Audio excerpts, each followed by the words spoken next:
사도 바울과 같은 뛰어난 훌륭한 복음 전파자 사도에게도 약점이 있었다라는 거예요. 사탄의 요소를 가지고 있었다. 그거는 가시죠, 가시. 사도 바울에게 있었던 가시. 내 육체의 가시, 나에게 엄청난 약점이 있었다. 내 육체에 있는 가시였다. 그 가시는 곧 사탄의 사자다. 사탄이 보낸 심부름꾼으로서 하나님이 보낸 심부름꾼이 아니고 사탄이 보낸 심부름꾼이 바로 내게 있다. 내게 있다. 목적이 어디냐 이게. 그 가시 때문에 내가 괴로움을 당하는 거예요. 사탄은 그 목적으로 사도 바울을 괴롭히는 거예요. 어렵게 만드는 거죠. 그런데 하나님은 그 어려운 약점까지도 선으로 역사하신다는 거예요. 그 가시가 사도 바울에게는 은혜가 되었다라는 거예요. 은혜가 되었다. 어떤 은혜냐? 나로 하여금 자만하지 않도록, 스스로 교만에 빠지지 않도록 하는 그런 역할을 가시가 했다.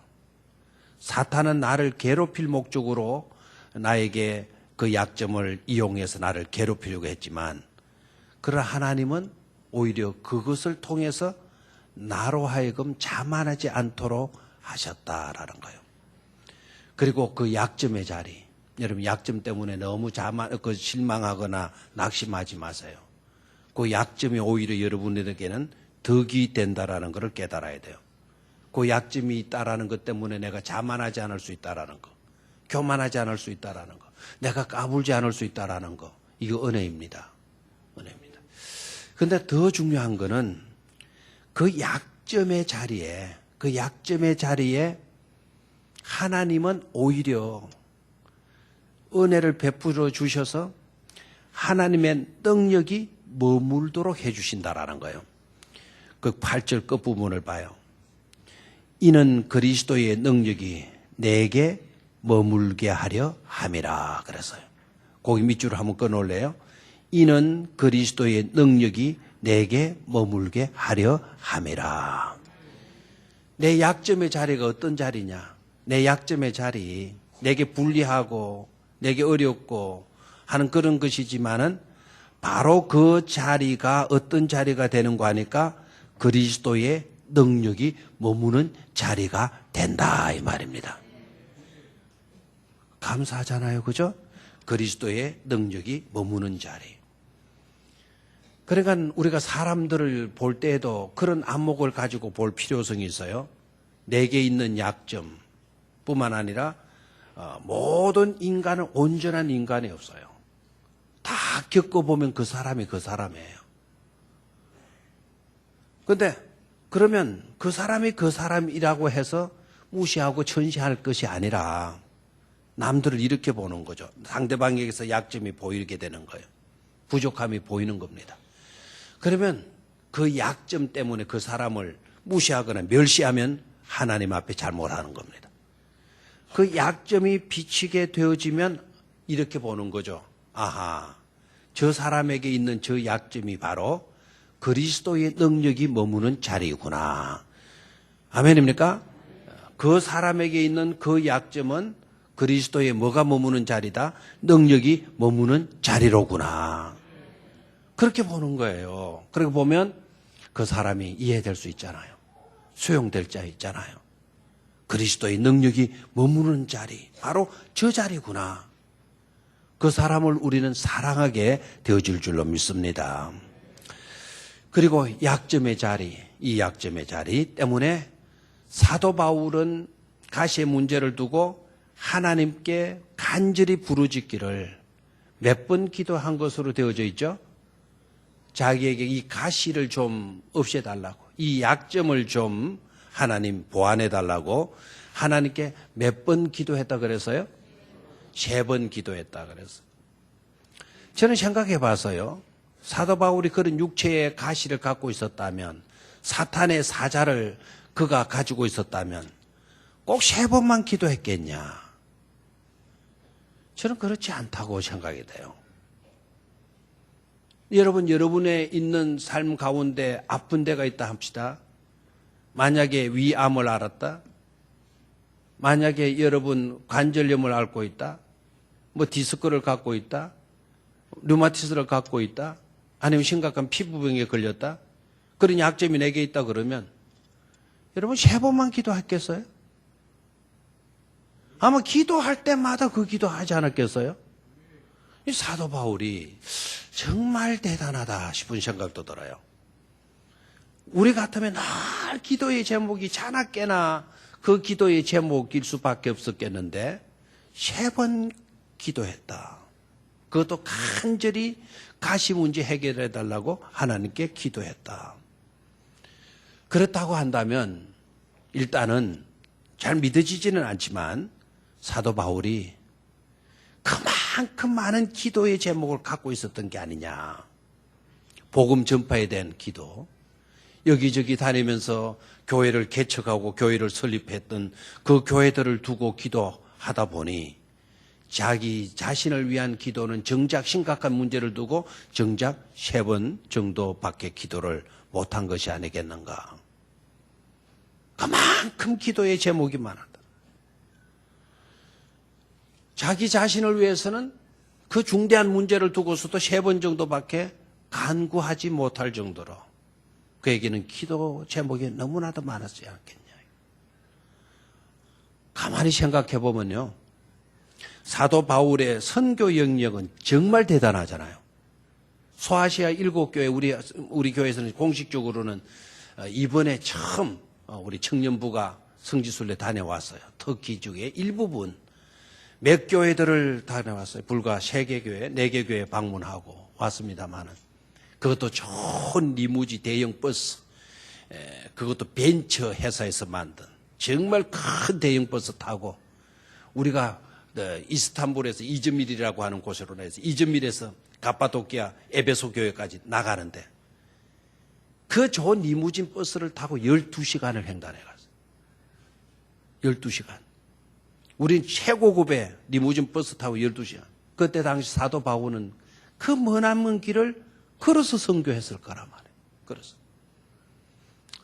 그냥 우리가 복음서를 통해서 읽던 그것하고 그 현장을 가서 바라보면서 그 길을 걸어보면서 달려보면서 느끼는 것은 정말 상상을 불허한다. 선교의 열정, 우리 말로 그의 선교의 열정을 말로 설명한다라는 것은 이거는 어불성설이지 않겠느냐 하는 생각도 들어요.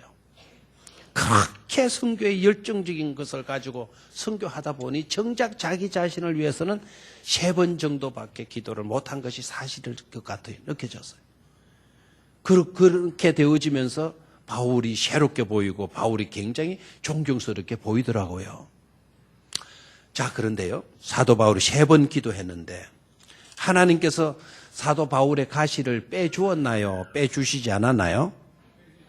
성경을 읽어보면 하나님께서 사도 바울의 기도를 들어주시 않은 것으로 나타나서요. 여러분 어떻습니까? 사도 바울이 기도의 응답을 받았나요? 받지 못했나요? 기도의 응답을 받았나요? 받지 못했나요?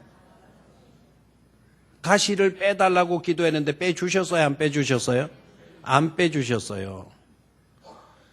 그러면 일단 젊은이들은 이렇게 오해하기죠. 그거 봐.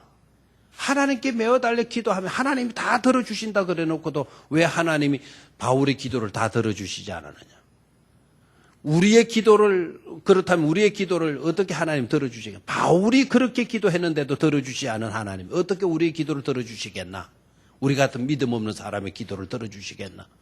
이렇게 젊은이들이 오해할 수도 있다 이 말입니다. 그래서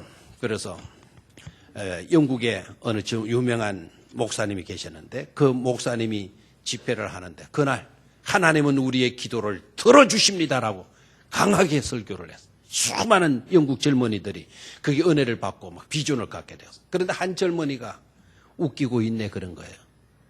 그리고 이 젊은이가 마치고도 기도하자 그러는데 기도도 안 하고 그러니까 그 목사님의 눈에 띄는 거예요. 그리고는 젊은이를 나오라 그랬어요. 자네는 왜 기도하지 않는가? 기도하던 모든 소용이 있습니까? 내가 방금 뭐라고 설교했냐? 기도하면 하나님 반드시 들어주시지 않느냐? 목사님은 그렇게 설교하셨지만 제가 읽은 성경 내용 가운데는 하나님이 기도 들어주시지 않던데요. 네가 읽은 성경이 내가 읽은 성경과 다르단 말이냐? 그러더니 이 젊은이가 바로 이 본문을 이야기한 거예요. 사도 바울이 그렇게 자신의 육체의 가시를 갖고 하나님께 빼어달라고 기도했는데 안 들어주시지 않았습니까? 그래 목사님이 딱 감을 잡은 거예요. 자네에게 가시가 있는가? 저에게 가시가 있습니다. 그걸 위해서 기도해 봤는가? 기도해 봤습니다. 하나님이 어떻게 해 주셨는가? 내 가시를 해결해 주시지 않았습니다. 목사님의 설교는 거짓말입니다. 그래서 목사님이 잠시 침묵하고 그 젊은이에게 이렇게 답변을 했다 그래요. 젊은이, 사도 바울의 기도를 하나님이 들어주시지 않은 것이 아니야. 하나님은 사도 바울의 기도를 들어주셨어. 어떻게 들어주셨습니까? 가시를 빼어주지 않았다고 분명히 되어져 있지 않습니까? 그랬더니 목사님이 딱 이렇게 대답을 해 주셨어요. 내 은혜가 네게 족하도다라는 하나님의 음성을 사도 바울이 듣게 되는 순간 바울은 기도의 응답을 받았다고 확신했다네 라는 거예요. 내 은혜가 네게 족하도다. 내 은혜가 네게 족하도다. 그 말씀을 듣는 순간에 하나님의 기도의 응답을 하나님께로부터 자신이 받게 되었다라는 것을 사도 바울이 확신한 거죠. 그리고 간증을 하잖아요. 내 은혜가 네게 족하도다 하는 음성 듣는 순간 오히려 이 가시가 이 약점이 내게 있는 것 자체가 바로 하나님의 은혜의 역구라는 것을 깨달았다라는 거예요. 여러분 우리도 이런 믿음의 소유자들이 꼭 될 수 있기를 축원합니다. 우리가 하나님께 기도하면 하나님은 우리의 기도를 반드시 마해 주신다. 들어주신다. 반드시 아셔야 돼요. 들어주시는데 내 방법대로 내 시간표대로가 아니다라는 거예요. 다시 한번 하나님은 우리의 기도를 반드시 들어주시는데 내 방법대로가 아니고 내 시간대로가 아니다. 내 시간표대로가 아니다라는 것을 깨달아야 돼요. 아멘입니까?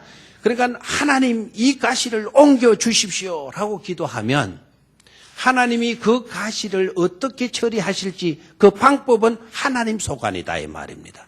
그리고 그 응답을 언제 들어주실 거냐? 올해냐 내년이냐 10년이냐 20년 뒤냐? 그 시간표는 내 시간표대로가 아니고 누구의 시간표대로다? 하나님의 시간표대로다라는 거예요. 언젠가는 이루어지게 되어져 있어요. 그리고 내 소원대로 되는 것보다 내 시간표대로 되는 것보다 내 방법대로 되는 것보다 하나님의 방법대로 되는 것이 훨씬 우리들에게 유익하고 은혜가 되어지는 것을 깨닫기를 축원합니다. 그래서 기도할 때 나가 살아있으면 안 돼요. 하나님 내 시간표대로 내가 원하던 이 방법대로 해 주시옵소서라고 하는 것은 내가 주인이고 있다라는 거예요. 피조물이 내가 주인일 필요가 없어요. 유한한 내가 모든 것을 아는 것처럼 내 상자 속에 모든 것을 가두어드릴 필요가 없어요. 전지전능하신 하나님이 모든 것을 아시는 하나님께서 모든 것을 능하시게 하시는 하나님께서 하나님의 방법대로 하나님의 시간표대로 이루어 가시는 것이 훨씬 내게 유익되다는 것을 깨닫고 믿음으로 수용하는 그런 우리가 되어야 될 줄로 믿습니다. 오늘 추수감사주일인데요.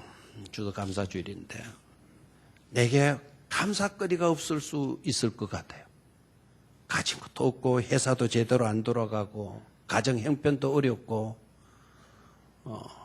그렇다고 해서 정말 하나님의 은혜를 내가 잊어버리고 내가 어렵다고 해서 감사조차도 드리지 못하는 우리라 하면 해결 방법이 없다고 봐요.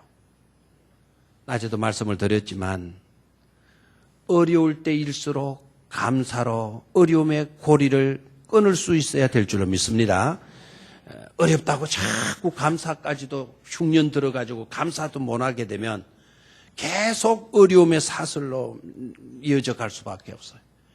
감사로 그것을 깨워버리고 하나님은 감사하는 자들을 통하여서 은혜와 복을 부어주시는 거예요. 믿음의 통로를 통해서 믿음을 가지게 되면 우리는 감사치 않을 수가 없잖아요. 그 감사하게 되어지면서 하나님은 그 감사의 파이프를 통하여 우리에게 축복을 불어넣어 주시는 거예요. 그래서 있는 자에게는 더욱더 있게 하시는 하나님의 그 진리가 우리에게 이루어질 줄로 믿습니다.